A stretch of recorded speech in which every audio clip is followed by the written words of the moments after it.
मोदी सरकार के कार्यकाल में खुला हजारों करोड़ का घोटाला।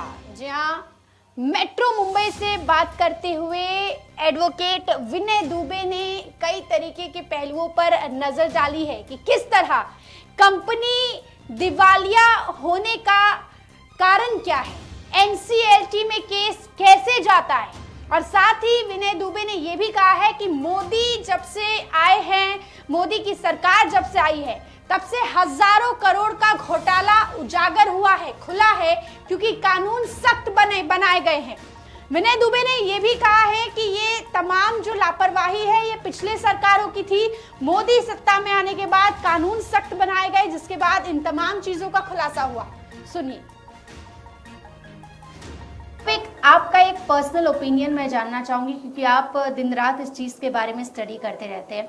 इतनी जो कंपनीज के दिवालिया होने के, बैंक करप्सी होने के मामले सामने आ रहे हैं, ये मोदी सरकार के कार्यकाल में ही सामने आ रहे हैं। तो आपके नज़रिए से क्या मोदी सरकार की लापरवाही है, इतने तमाम तरीके के लोन्स देना, कंपनी को बढ़ावा देना और उद्योगपतियों को बढ़ावा देना, जिससे आम जनता और कंपनीज, इकोनॉमिक सिस्टम पूरी तरीके से एक कटघरे में आकर खड़ी हो रही है?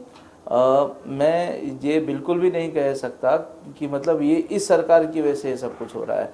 इसके लिए आपको सोचना पड़ेगा। देखिए, आप अभी लोन लेने जाते हैं या कोई भी फाइनेंशियल इंस्टीट्यूशन से, आप कोई भी एक वित्तीय संस्थान से जाके लोन वगैरह लेते हैं, तो उसके लिए समय लगता है।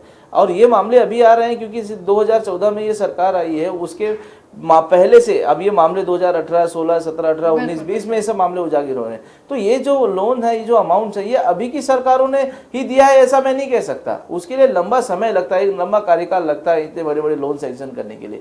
तो पहले भी जो सरकारें थी उन्होंने अनदेखा किया, कागज पड़ताल की अच्छे से जांच पड़ताल नहीं की। या आप देखेंगे जो नीरव मोदी का मामला है, नीरव मोदी वाले मामले में फर्जी आप देखेंगे बॉन्ड बना के दिए गए शेयर्स के और ये सब चीज़ों के। तो वो सारी चीज़ें इतने कम समय में नहीं थी, और इतना 13,000 करोड़ रुपए दिया हुआ है देश का। तो 13,000 करोड़ रुपए लेने में और डॉक्यूमेंटेशन करने में और सारी चीज़ें, तो लापरवाही है कहीं ना कहीं, पिछली सरकारों की लापरवाही है।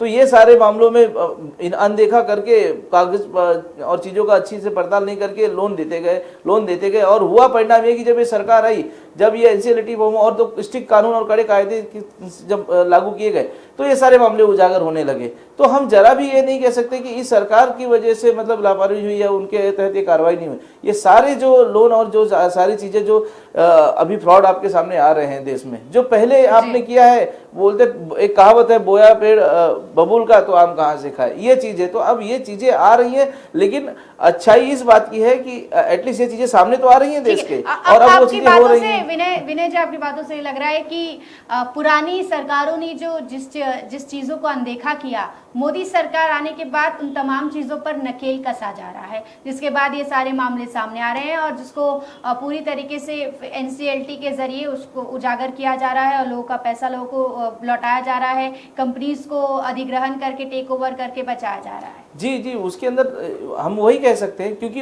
कंपनी को सुचारू रूप से अभी चलाया जा रहा है। कंपनी से ओवरटेक हो रही है, जो दिवालिया हो गई थी, करोड़ों रुपए लोगों के, हजारों करोड़ रुपए डूब गए वित्तीय संस्थानों के, और उससे इफेक्टेड पब्लिक ही थी।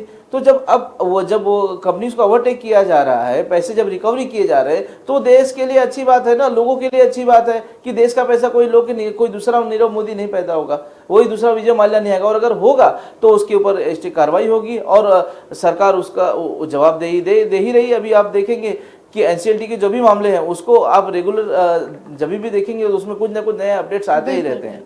तो ये सब किसी एक पर इल्जाम डालना ठीक भी नहीं है, किंतु नियमों की अनदेखी की गई, इसीलिए ये सारी चीजें सामने, ये मैं कह सकता हूँ। जो पहले की सरकारों ने जो अनदेखा किया वो मोदी सरकार ना करे, ये अपेक्षा हम लगातार रखते हैं सरकार से। जी, बहुत बहुत शुक्रिया।